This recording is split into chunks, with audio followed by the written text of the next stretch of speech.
నువ్వు 5 నిమిషాలు మాట్లాడుతావా 5 గంటలు మాట్లాడుతావా ఇంపార్టెంటే కాదు. ప్రతి నిమిషము వినేవాడు నీ పక్కనే ఉండాలి, వాడికి అర్థమవుతూ ఉండాలా, ఆకర్షణీయంగా ఉండాలా. అయిపోయినాక నేను ఏదో చేయాలని కోరిక కలగాలి. అది మాట్లాడడం అంటే. అట్లా ప్రాక్టీస్ చేయాలి మీరు. అదొక్కటి నేర్చుకోండి చాలు, ఉద్యమాల్లో మీరు నాయకులు అవుతారు.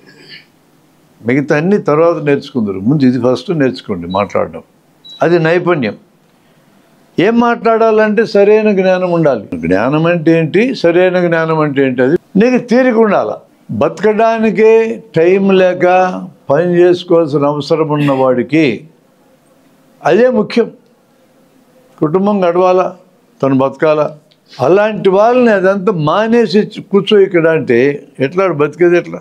మీరు రోజువారీ బతకటానికి పని చేసుకోవాలి, అది వదిలేసి వచ్చి కూర్చోవటం అంటే మీరు ఎంత త్యాగం చేసినట్టు లెక్క. అంత త్యాగం చేసి ఇక్కడ కూర్చున్నాక మీకు పనికొచ్చేదే కదా మేము మాట్లాడాలా. నా తలకాయలు ఉంది కాబట్టి మేము ఎత్తున దొర్లిచ్చిపోతే ఎట్లా? మీకు పనికి రావాలి, అది ఉపయోగపడాలి. అట్లయితేనే మీరు ఆ పని వదులుకొని ఇక్కడికి వచ్చిన దానికి ఉపయోగం ఉంటుంది. తీరిక లేనివాడు పని చేయలేడు.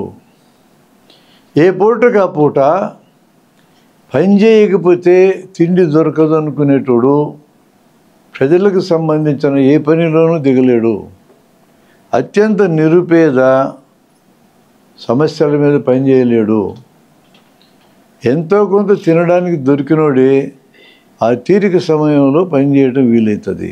పేదల కోసం వాళ్ళంతటి వాళ్ళు పని చేసుకోవడం కష్టం. వాడు ఏ పూటకు అప్పుడు తినాలి. ఆ పని చేసుకోకపోతే బతకలేడు. వాళ్ళ కోసం మనం ఎందుకు పని చేయాలా, అది మనం ఈరోజు మాట్లాడుకుందాం. వాడెవడు, వాడి కోసం మనం ఎందుకు పని చేయాలా? మన కోసం మనం పని చేసుకుందాం, వాడి కోసం మనకెందుకనే ఒక క్వశ్చన్ ఉంది. ఆ క్వశ్చన్ మనం ఆన్సర్ సంపాదించుకోవాలి ఈరోజు. ఇక చిట్ట చివరిది ముఖ్యమైనది ఏంటంటే, ఇది బలమైన కోరిక లేనివాడు పని చేయడు. నీకు బలమైన కోరిక లేకపోతే తీరిక ఉన్నా పని చేయవు, జ్ఞానం ఉన్నా పని చేయవు, నైపుణ్యం ఉన్నా పని చేయవు. బలమైన కోరిక ఉంటే తీరిక సంపాదించుకుంటావు. ఒత్తిగా లేదని వాడికి కూడా తీరిక దొరుకుతుంది. టీ కొట్టు దగ్గరికి వెళ్ళి ఫ్రెండ్స్తో అరగంట సేపు టీ తాగావు, ఇంత గ్లాసు తాగడానికి అరగంట కావాలన్నా? ఇంత గ్లాసే కదా, ఇటంటే పోద్ది కదా. సొల్లు కబుర్లు అంతా చెప్పుకుంటూ అరగంట తాగుతాం. ఓ పనికిమాలిన సినిమా ఒకటి వస్తే వాడికి డబ్బులు వస్తాయి, సినిమాలో నటించిన వాడికి. మనకేమొస్తుంది? ఖర్చు అవుతుంది, చిప్పొస్తుంది చేతికి.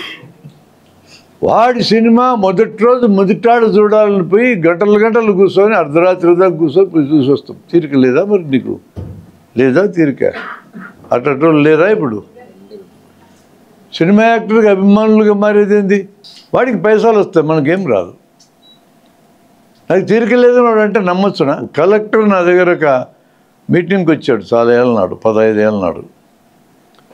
ఆయన బాగా పనిచేసేటోడే. నేను 16 గంటలు పని చేస్తాను రోజుకి. 16 గంటలు ఎక్కువే కదా, మనం 8 గంటలు పని చేస్తాం. 8 గంటల పని దినం కోసం కొట్లాడినాం మనం. కానీ 8 గంటలు పని, 8 గంటలు నిద్ర, 8 గంటలు మన సొంతానికి. మన లెక్క అది 24 గంటల్లో 3 భాగాలు. 8 గంటలే పని చేయాలి. అందుకంటే ఎక్కువ చేస్తే నీకు తీరిక ఉండదు. శరీరం మళ్ళా రికవర్ కావాలి కదా రేపు చేయాలంటే. ఇంక 8 గంటలు కాలకృత్యాలు, అన్నం తినడం, అప్పుడప్పుడు కాస్త రిలాక్స్ చేసి సినిమా చూడటం, దిక్కుమాలిన టీవీలు చూడడం, వాటిలో సీరియల్ చూడడం, ఇవన్నీ 8 గంటలు ఇచ్చేసిన. మరి కాసేపైనా సొల్లు కబుర్లు చెప్పుకోకుండా బతకలేం కదా. మోడీ ఎట్లా అంట, పవన్ కళ్యాణ్ ఇట్లా అంట, చంద్రబాబు ఇట్లా అంట అని చెప్పుకోవాలి కదా మనం. పొద్దుపోవాలి కదా కొంచెం. 8 గంటలు ఇచ్చిన దానికి 8 గంటలు నిద్రకి ఇచ్చేసిన, 8 గంటలు పనికి ఇచ్చేసిన. మనం అట్లా పంచుకున్నాం. 16 గంటలు చేస్తా అన్నాడు ఆయన. నాకు తీరికే లేదు డాక్టర్ అన్నాడు. ఆయన ఏమడిగానంటే, ఈ బోర్డు మీద నువ్వు ఏం చేస్తావు రాయమన్నా. 8 గంటలకు నిద్రలేస్తుంటే 5ంటికి నిద్రలేస్తా అన్నాడు. మరలా రేపు 5 గంటల దాకా అంటే 24 గంటలు రాయి దాని మీద అన్న. మొత్తం రాసినాడు ఆయన. ఆయన ఎదురుగా 10 నిమిషాల్లో ఆయనకు 4 గంటలు మిగులుద్దని చూపించా. 16 గంటలు పని చేస్తున్నటువంటి 4 గంటలు మిగులుతుంది. మీరు ఎవ్వరికి ఇంట్రెస్ట్ ఉన్నా మీ టైం టేబుల్ రాస్తే మీ టైం టేబుల్లో టైం ఎక్కడ మిగులుతుందో నేను చూపించగలను. టైం లేదనేది అబద్ధం. నువ్వు ఎంతసేపు భోంచేస్తావు? లెనిన్ అనే ఒక వ్యక్తి, ఎవరైనా లెనిన్ అంటే ఎవరు? ఎవడైతే నాకెందుకంటవా? ఉదయగిరిలో ఒకసారి ఇట్లే చర్చ జరిగింది మాకు. లెనిన్ జయంతి అన్నాడు ఒక నాయకుడు, ఒక పార్టీ నాయకుడు, వామపక్ష పార్టీ నాయకుడు. ఎవడోడు అన్నాడు వాడు. హై, లెనిన్ ఎవడోడు అంటవా అని. ఎందుకు ఎవడోడని మళ్ళీ అన్నాడు. లెనిన్ అందుకొని పట్టుకొని నువ్వు ఎవడోడు అంటవా అని మళ్ళీ తగాదా పెట్టుకున్నాను.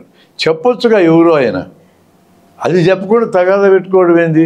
వాడికి తెలియదు లెనిన్ అంటే ఎవడో. ఏదో పుల్లయ్య సుబ్బయ్య అనుకున్నాడు. మొట్టమొదట కష్టజీవుల రాజ్యం తయారు చేసిన ఆయన, వాళ్ళకి నాయకత్వం వహించిన లెనిన్ అంటే. ఆయన భోజనం ఎంతసేపు చేస్తాడు తెలుసా? 2 నిమిషాలు. అందరిలాగే బతికిండు ఆయన కూడా. 2 నుంచి 5 నిమిషాలు తిండి తినొచ్చు. రోజు పళ్ళు దోముతావు కదా, ఎంతసేపు దోముతావు నువ్వు? నిమిషం. ఎప్పుడైనా రైళ్ళల్లో ప్రయాణం చేస్తారు మీరు? ఉదయమే నిద్రలేస్తున్నాడు, సింక్ దగ్గరికి వెళ్ళి బరబరబర తోముతూ ఉన్నాడు. ఎంతసేపు దోముతాడు చూసినారా మీరు? 10 నిమిషాలు దోముతున్నాడు. పళ్ళు మొత్తం అరిగిపోవాలా? చూడబుద్ధి కదా అని అక్కడ దోముతూ ఉంటే. నిమిషం చాలు పళ్ళు దోమడానికి. తోమాల్సింది పళ్ళని కాదు, చిగుళ్ళని. కింద చిగురుడు కింద నుంచి పైకి ఇట్లా, పైవాటి పైనుంచి కిందకి ఇట్లా అనాల. ఒక్కసారి అంటే చాలు. చిగుళ్ళు పన్ను అతుక్కునే దగ్గర ఆహారం ఇరక్కపోద్ది, దాన్ని దునేయాల.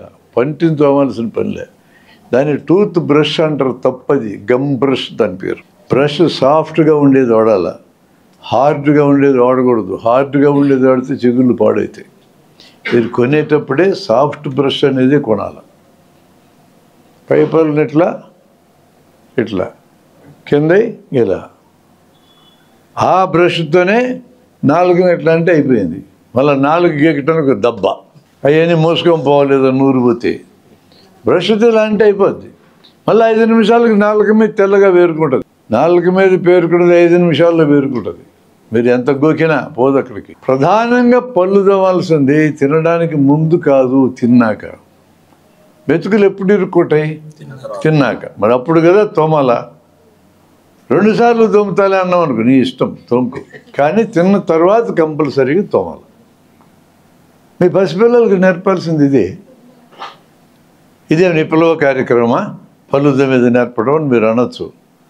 నువ్వు విప్లవం గురించి చెప్తే నీ కొడుకు కూతురికి ఏమర్థమేసి వస్తుంది? ఏందని అన్నది అంటారు విప్లవం అంటే. విప్లవం రా, ఇందాక లేని నల్లేవాడు ఎవడోడని. తెల్లోడు ఏమంటాడు? వాటితో తగాదా పెట్టుకుని ఏం లాభం? మీ పిల్లలకి ఏది అవసరం అదే నేర్పాలా. పిల్లలకే కాదు, పెద్దవాళ్ళకి కూడా ఏది అవసరం అదే నేర్పాలా. నీకు ఇక్కడ సమస్యలుంటే ఈ చెప్పకుండా ఇది చెప్తే ఎవడినడు. అందుకు నేను చెప్తున్నా. ఇప్పుడు మీరు ఏ ఒకరికని హాల్లో ఉన్న వాళ్ళకి కడుపు నొప్పి వస్తే తీవ్రంగా, ఈ క్లాస్ వింటరా? నన్ను కూడా ఆపి నా కడుపు నొప్పి కథ చూడు సార్ అంటరా అనరా? రైట్. మీ కుటుంబంలో ఫోన్ వచ్చి కొడుకు కింద పడాడంట, కాలికి దెబ్బ తగిలిందంట అని ఫోన్ వస్తే ఇక్కడ ఉంటారా? మీరు ఉంటారా పోతారా? మీ కథ ఏంది?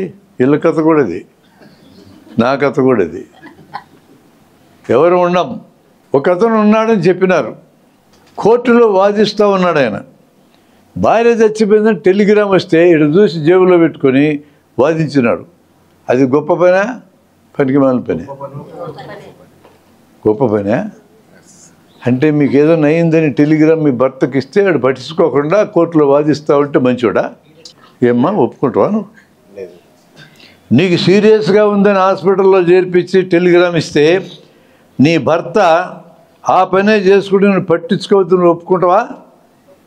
మరి గొప్ప అన్నట్టువే. అంటే భగత్ సింగ్ పక్కింట్లో పుట్టాలా? గొప్పోడు పక్కింట్లో పుట్టాలి, మన ఇంట్లో పుట్టకూడదంటే ఎట్లా? మీరు పెళ్ళానికి సీరియస్గా ఉందంటే పట్టించుకోకుండా కోర్టులో డబ్బుల కోసం వాదించడం గొప్పోడు ఎట్టయితాడు? ఆయన చేసిన పని ఏమాత్రం అంగీకరించాల్సింది కాదు. అలాంటి సమస్య వస్తే పోతాం సమస్య మీద. మనుషులం మనం. నీ ఫ్రెండ్కి హార్ట్ అటాక్ వచ్చి ఆసుపత్రిలో చేర్చారని తెలిస్తే ఇక్కడ కూర్చుంటామా? అర్జెంట్ పని ఉంది పోతున్నా సార్, ఫ్రెండ్కి హార్ట్ అటాక్ వస్తే వెళ్ళిపోతావా?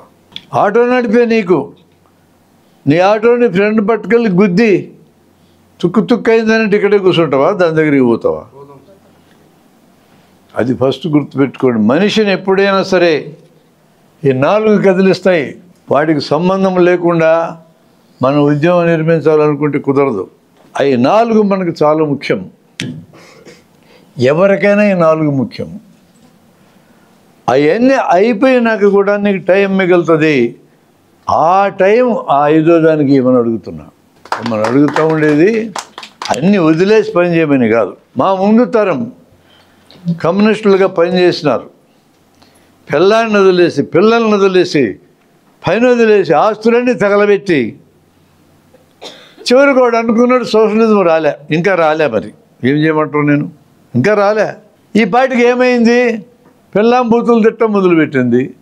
కొడుకులు కూతురు ఏమైనాయని భయ, నువ్వు మొత్తం కాజేసి కూర్చున్నావు, మమ్మల్ని దిక్కుమానాలు చేసాను, తిట్టడం మొదలుపెట్టినారు. ఇంకా ఆస్తులు పోయినాయి, అప్పులు మిగిలినాయి. ఇంక కాసుకొని ఉన్నాడు, చచ్చిపోతే జెండా గప్పించుకోసొద్దామని, ఎర్ర జెండా గప్పించుకోసొద్దామని. చచ్చిపోయేటోడికి ఏ జెండా కప్పితే ఏందంట? ఏం కప్పకపోతే సావడా? తప్పు చేస్తున్నారు మన పెద్దోళ్ళు. నీవు నీ 4 జీవితాలకు న్యాయం చేసి మిగిలిన సమయమే జనం కోసం ఇవ్వాలి. మిగులుతుంది సమయం మనకి. ఆ మిగిలిన సమయాన్ని సరాయి కొట్టుకుపోయో, పనికిమాలిన సినిమాలు చూసో, టీ కొట్టు దగ్గర చెత్తంతా మాట్లాడుకుంటూ గడపొద్దు. ఆ టైం ఇవి చాలు మాకు అంతకంటే అక్కర్లా. ఈ విషయం చాలా ఇంపార్టెంట్. లేకపోతే మోటివేషన్ కలగదు మనకి. అన్నీ వదిలేసుకొని పని చేయి, చెప్పడానికి భలే ఉంటుంది. ఎవడు వదిలేసుకొని పని చేయలేడు. మానవ సహజం అది. వదిలేసుకోకుండా టైం మిగుల్చుకునేది నేర్చుకోవాలి మనం. కాబట్టి నీకు బలమైన కోరిక కానీ కలిగితే ఈ పని చేయాలని, ఉద్యమం కోసం పని చేయాలని నువ్వు తీరిక సృష్టించుకుంటావు, జ్ఞానాన్ని సంపాదించుకుంటావు, నైపుణ్యం కూడా సంపాదించుకుంటావు. ఆ 3 దీనికోసమే కాదు, సొంత జీవితంలో కూడా 3 ఉండాల్సిందే. నీ కుటుంబ జీవితం, సామాజిక జీవితం, వృత్తి జీవితంలో కూడా ఈ 3 ఉండాల్సిందే. ఇది కూడా ఉండాల్సిందే. ఇందాక నేను చెప్పిన ఆపరేషన్ అన్న దేనికి ఎందుకు వస్తుంది? నా వృత్తి జీవితం కిందకు వస్తుంది. ఎందుకని ఆ వృత్తి చేస్తే నాకు 4 రూపాయలు వస్తే నేను బతుకుతా కదా. నాకు కూడా నైపుణ్యం ఉండాలా, జ్ఞానం ఉండాలా, తీరిక ఉండాలా, బలమైన కోరిక ఉండాలి. 4 లేకుండా ఆపరేషన్ చేయను నేను. ఆటో తోలే టైంకి ఆటో తోలడం నైపుణ్యం ఉండాలా, ఆటో గురించిన జ్ఞానం ఉండాలా, ఆటో తోలే తీరిక ఉండాలా, ఆటో తోలి పనిచేసి సంపాదించుకొని కుటుంబానికి పైసలు తీసుకురావాలనే బలమైన కోరిక ఉండాలా. నువ్వేం పనైనా చెప్పు, అవి ఉండాలనా లేదా? తప్పనిసరిగా ఉండాలి. ఉద్యమంలో పాల్గొనేవాడికే ఇవన్నీ కాదు, వీటిల్లో ఏ దానికైనా ఇవి ఉండాల్సిందే. అది అర్థమైనాక ఈ 4టిని నిర్లక్ష్యం చేయడం తగునా అని క్వశ్చన్ వేసిన నేను. నిర్లక్ష్యం చేయకూడదు. ఇక్కడ నిర్లక్ష్యం చేయకుండా పనిచేసినోడే ఇక్కడ కూడా పనిచేస్తాడు. ఇవన్నీ వదిలేసి పని చేస్తాడు, ఇక్కడ కూడా అట్టే ఉంటుంది ఆడి పని. ఒక చోట ఒక క్రమ పద్ధతిలో పనిచేయగలిగినోడు ఎక్కడైనా అట్లే చేయగలడు.